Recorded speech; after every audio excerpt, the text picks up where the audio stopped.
Welcome to No Room for Phonies. Episode 158. I need you to come join the party because you're not on the camera. This time I wanted to talk about finding solitude and the idea of being alone without being lonely.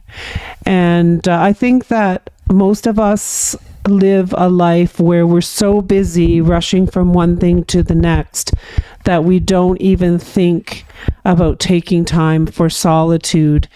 And I think some of us actually feel like it's I'm not going to say wrong, but that, to do that is like, especially if you have young kids or you have a lot of responsibilities, that it's almost unfair to the other people in your life to take some if you time. Take time and say, look, I need to go now and like do whatever it is. Well, and then there's the other aspect when people are alone, but they have to fill the room or the vehicle with loud music, or right. TVs have to be on. So this is actually talking about embracing the art of actually being solitude, of finding time every day just to experience. It's deliberate solitude. choice. And they talk about things like morning mindfulness, like just beginning your day with a few minutes of intentional solitude before everything just starts going. Mm-hmm. And I mean, this I'm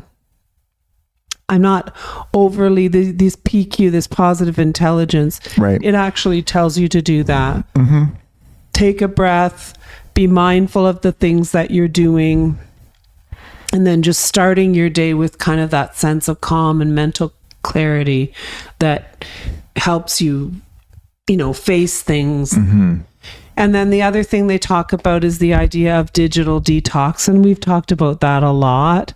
And I think that is important, like to find 15 or 20 minutes a day to kind of power down your device and just...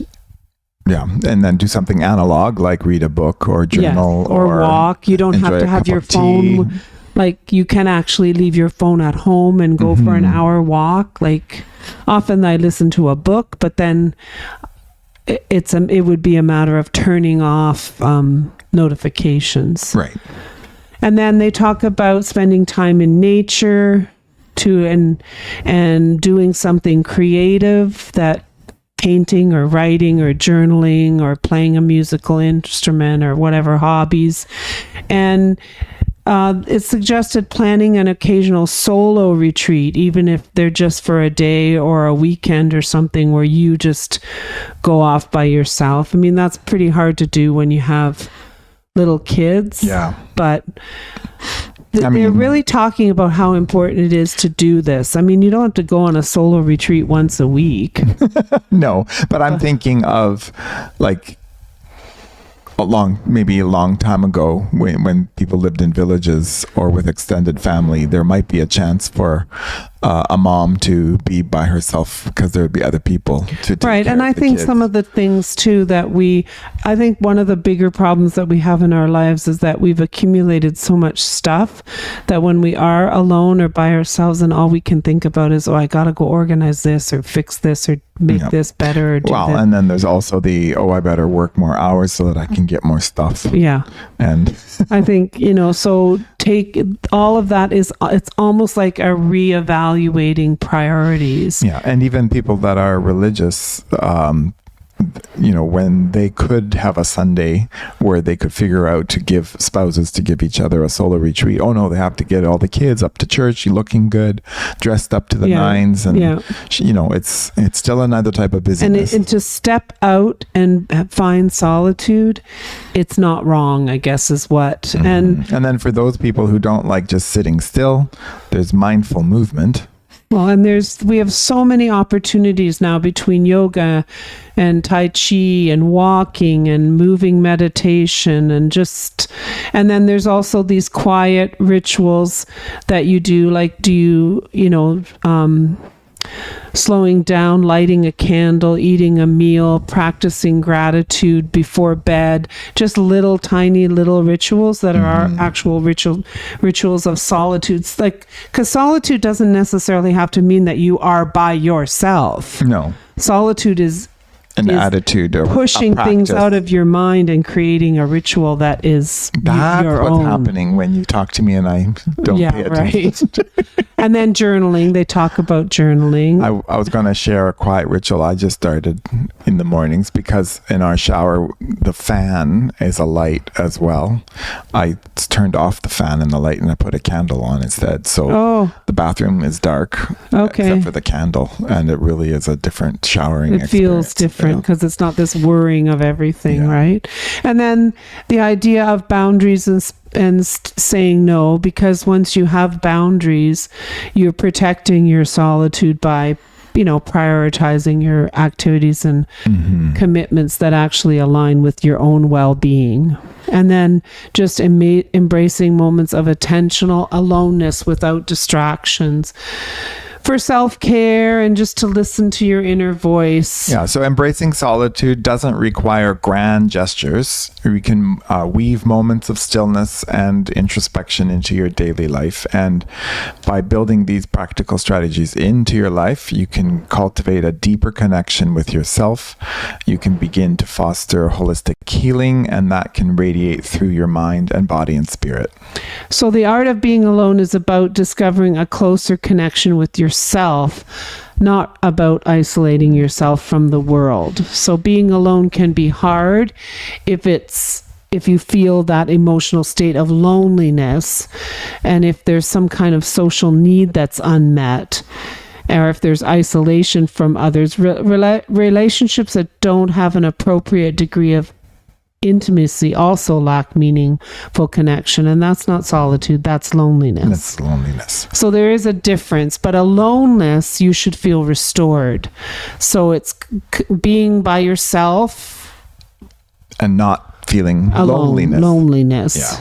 And it can be just a conscious decision not to engage in some kind of social order, but to think or unwind or pursue some interests, and it does promote creativity and self-awareness and even emotional equilibrium, like just to withdraw yourself. And you see kids do this, right? When they're overwhelmed they just go play by themselves. They need that moment of solitude to kind of get themselves. And it's the positive timeout. It's a self-regulation kind of a thing. So there's 3 reasons for being alone. One is emotional disconnect, where you feel unappreciated or misunderstood. There's life transitions, like widowhood or moving out on your own, that kind of a thing. Personality traits. We're of people who just prefer to be alone. So, and reasons for isolation can be a personal choice, or just being creative and being involved in creative and reflective activities, or just a spiritual practice. And being alone has consequences, especially like the negative aspects of being alone rather than solitude. There's risks to mental health if it's too extensive. There's consequences for physical health as well if there's a weaker immune system or inflammation. And the withdrawal from social circles can just compound itself and get worse. So then the effect of social isolation, it's about emotional unbalance, and it impacts creativity and problem solving, and it can impact self-discovery because you need to be around other people. So what all that is saying is that you're not supposed to just crawl in a hole. Right. There's a difference between embracing solitude, finding the art of solitude, and withdrawing to the point where it's hard on your emotional and physical and mental well-being. Right. But there are some myths regarding solitude, and one of the myths is that loneliness does not result from being alone. And isolation is ineffective or wasteful. That's a myth.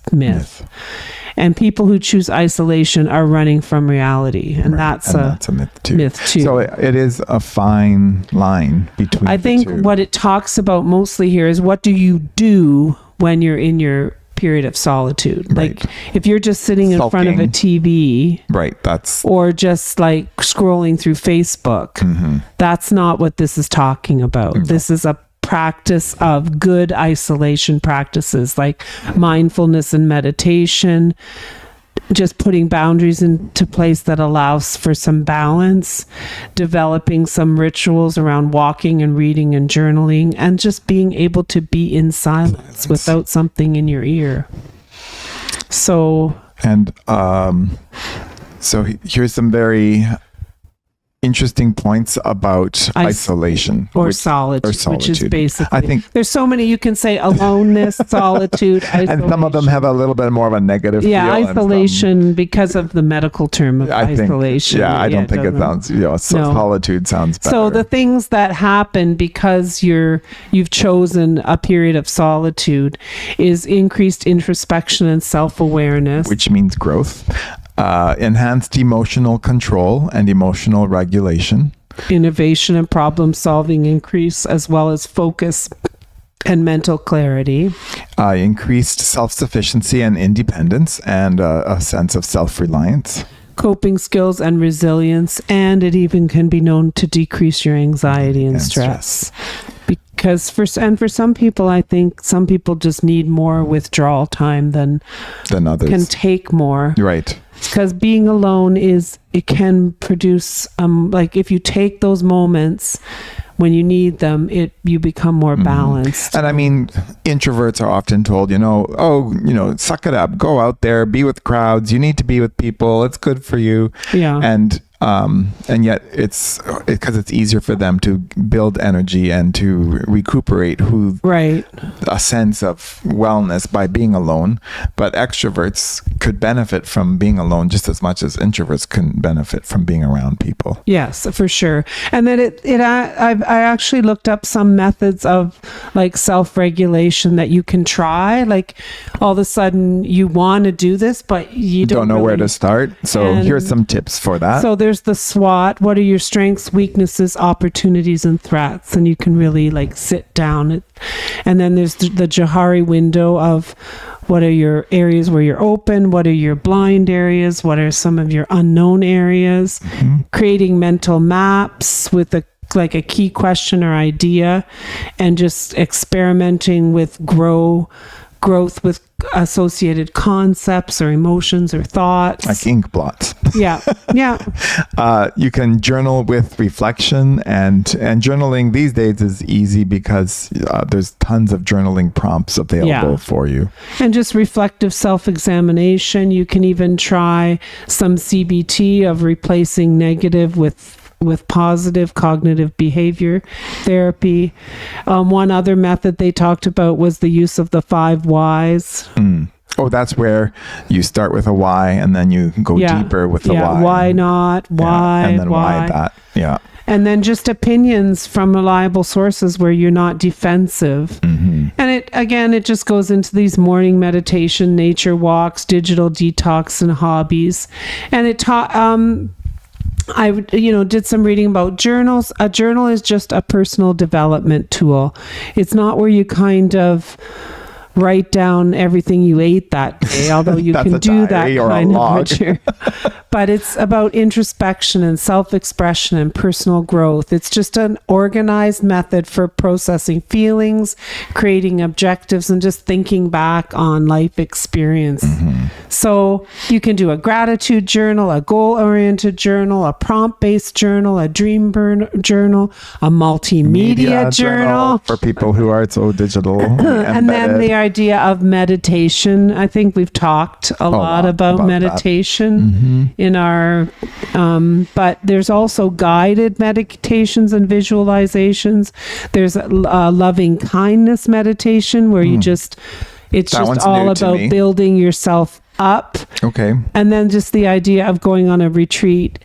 Meditation is just a 10-minute opportunity to do something without being interrupted. So whether you listen to music or whatever it is that you do, it really does build. Well, when the weather's nice, we like to go to a nice outdoor place and take a book or knitting and just sit and knit quietly, or and to me we're together, but we're not. Sometimes when I'm just biking, if I'm not listening to anything, it can be very meditative to me.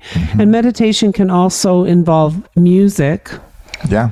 So, I mean, the whole point of solitude is to help you build some emotional resilience. Like mental fortitude requires accepting silence and making use of it to think and rest and repair. And you need to do that in isolation. Like you need to find solitude. And it really does help you build emotional resilience to learn to do that in solitude. And for a lot of people, that's forcing yourself outside your comfort zone. Yeah. The new app that I'm using about feelings from the Permission to Feel author, we've done an episode on that. It helps a lot with the next point of understanding negative feelings, because the app notifies you several random times throughout the day. What are you feeling like right now? So you can kind of put right. And that book gives you so many other feelings than just sad, mad. There's 64. Right. So there's 64 different words that are each unique. But that's very good, because part of solitude is just being able to identify and accept the feeling that you have and investigate the cause. And then to work on changing the way you see things by just reframing things and then make a move. And he does talk about that in PQ. I just think sometimes in that version, he makes it a little bit too simple. Like rub your two fingers together and then make something good out of something bad. Right. And it is all. And I also think there's something a little bit better about saying to yourself, right now I feel... Well, there's a difference between right now I feel calm versus I feel tired versus I feel bored versus I feel chill. And then, why am I bored right now? And what can I do about it? Because I'm sitting here scrolling on my phone. Yeah. Why am I scrolling on my phone? And when I really don't want to be. Right. So, I just think it goes a little deeper than just saying, what bad thing happened to you? Okay, take a breath and make it a good thing. It's not quite as simple as that. No, and that feels a little too instantaneous. And we also just... patience and compassion with ourselves as we kind of embrace resilience and self-awareness. And self-reliance means striking a good balance between asking for help when you need it and knowing how to give it to yourself when necessary. So if you have, times of solitude, it develops your emotional equilibrium. Like even during adversity, you can use your self-advocacy to defend your needs and your whatever it is, your principles. Because you have that emotional equilibrium. And so cultivating mindfulness, there's more than one way, just like there's more than one way to meditate. Be totally aware of and involved in the present moment without allowing dialogue or outside distractions to interfere. So here are some suggestions. Yeah, it's the whole thing about when you eat, when you breathe, when you walk, when you listen, when you work, when you do chores. It's just mindfulness decreases your stress or your cortisol overall and just helps you. So then in reflective mindful solitude, which is what the goal is, it's intentionally spending time alone and concentrating on the present moment. It's a deliberate decision for introspection, personal development, and mental reward. So self-awareness, emotional regulation, promoting problem solving, like all the things that we've been talking about. And then they give like examples. Like breath awareness is a practice of reflectful, mindful solitude, and that body scan where you think of your toes and then your heels, relax, kind of a thing. Yeah. And that using of your five senses. What is something I can hear, touch, think, all temperature. That stuff. Yeah. Here's more about kindness and love meditation. It's honestly, just thinking kind of this: may you be happy, may you be healthy, may you be safe, may you live with ease. And not only feeling that about yourself, but about kind of sometimes your worst enemy. Yeah. Unconditional positive regard. So if you have a practice like this, then you actually are able to handle ups and downs better. And I think mostly it's because you have something that you know to do when you're feeling that way. Mm-hmm. You can pick, and if you practice all these different things enough, you have several tools in your tool belt that you can. Yeah. So then there's less outbursts and reactions, and you can overcome hardship easier, and your relationships are more happier. positive. And I think you agree with this, that you often unlock your creative potential through silence, insight, divergent thinking. Those eureka moments often come when we're quiet and silent. Yeah. And I'm learning to accept middle of the night wake periods as opportunities for solitude rather than think of it as something disastrous. So the atmosphere created by solitude encourages reflection, profound thinking, and the unrestricted or exploration of novel concepts. We all need opportunities for deep work, and I think that's a big emphasis, because I think, what were we talking about? Maslow's hierarchy of needs? No, the one where about... Yeah, that's like where you need food, shelter, and whatever. I think a lot of us get stuck at getting what we want. No, that was a different guy. Okay. I can't remember his name. Anyway, we get stuck at just getting what we want and doing what we want. And if we don't do the deep work of like being able to overcome challenge and come up with creative solutions, then I do think that we don't stretch the bounds of what's possible. So that intentional practice of being by yourself can be a potent tool for creativity and reducing brain clutter, and actually being able to think about something besides yourself, and growing as a person rather than being stuck at. Yeah. So I've read a lot about the importance of hobbies and doing and hobbies that are done alone. Yeah. So in many cases. So, take some time, if you don't have a hobby, to self-evaluate and recognize what your passions are, and enjoy some trial and error. Yeah. Have a routine around it. Like, instead of watching 4 hours of TV at night, spend an hour or two doing a hobby. And they don't have to be expensive ones either. So, celebrate what you have and what you're trying, and then embrace just a change in routine and the silence that goes with it.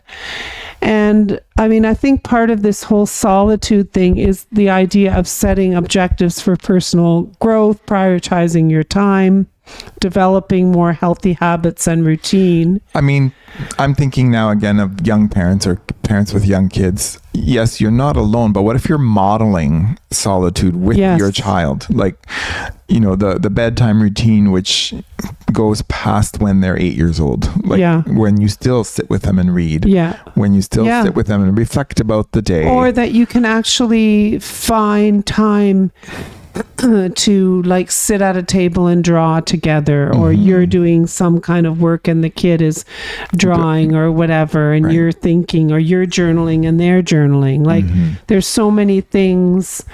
So I really don't think it's always possible to be separate from your family, but you can do these things you don't in the presence of others. Just like when we go to a coffee shop together and we don't talk, but we both read. Right. That's fine. And you have to learn to achieve fulfillment without looking for acceptance from others. Just be happy with what you're doing, with your own inner peace and your own personal progress, and really distance yourself from social comparison. Find things that bring you joy, self-discovery, self-empowerment, and then live a life guided by your own inner compass. A growth mindset is the conviction that intelligence and skill can be acquired with hard work, education, and persistence, and you can rise to difficulties, learn from mistakes, and keep becoming better. So in order to do all that, in all this self-directed goal setting and achievement, you have to find time to do it by yourself. Nobody else is going to. So that's where you have to strike a balance between socialization and solitude. You need good relationships, but you need the opportunity to be by yourself. Avoiding FOMO, the fear of missing out, because that keeps us moving when we don't need to be. Exactly. And handling guilt around what you're not doing, and feeling pressure from other people, and expressing your needs in order to improve other people's understanding and preventing resentment. So your own confidence in knowing that you need to do this for yourself, because solitude does involve liberation from outside expectations. It's genuine. It's peace and mental clarity and boundaries. And I found this definition of inner peace as the capacity to maintain composure and centering among life's unavoidable ups and downs. So we need to accept life as it is, not to fight to try to control it, to adapt, to be empathetic. Keep your eye on the big picture and think deeply and think long term. Leave your comfort zone, develop, heal, and flourish. And I think one of the biggest things about solitude is that it does bring, if you can learn some of these practices and really know how to, and I think one of the biggest things that keeps us from doing this is our phones. Because we get a minute and then what do we immediately do? On the phone. And then start checking and scrolling. And so you're not finding that clarity, that purpose, and that peace. You're always doing something. And distracting your brain. Constantly. And I think that this idea of solitude is so important. It's what moves us forward, is when we actually stop and consider ourselves. Yeah. Right? And nobody else, unless you're going to go to therapy, which is fine. Yeah. But a good therapist is going to give you homework. And journaling. And all those kinds of things. And thought exercises and all of this mindfulness. So anyway, if something in this conversation made you pause or reflect, then pay attention to it. Maybe you don't do anything that requires solitude in your life.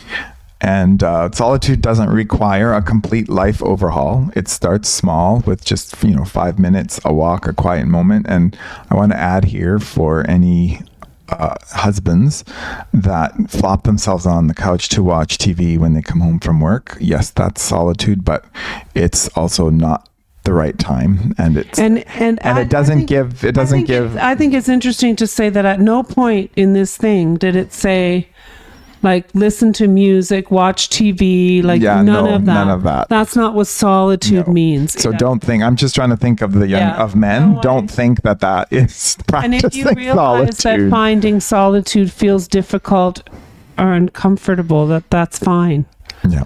Then it is. We're not trained to do it. And sometimes when I am going to journal in a day, I don't really want to do it. But I'll look up something that spurs a thought, and then I write about it, and it helps. Because then I'm thinking, okay, I need to be, more compassionate to myself, more empathetic to other people. Like all those kinds of things change how you are as a person. And I mean, really, the only thing that I need to worry about is the person that I want to be tomorrow. So solitude brings you to that place.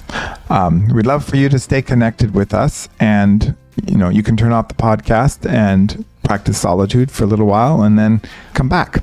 And follow and subscribe if you haven't already, and share this episode with someone who might benefit from thinking about solitude and finding a little place to breathe. And join us next time on April 30th for The Art of Slowing Down, which seemed like a good sequel to Finding Solitude. Excellent. Thanks for joining us on No Room for Phonies, episode 158, The Art of Solitude. Good night.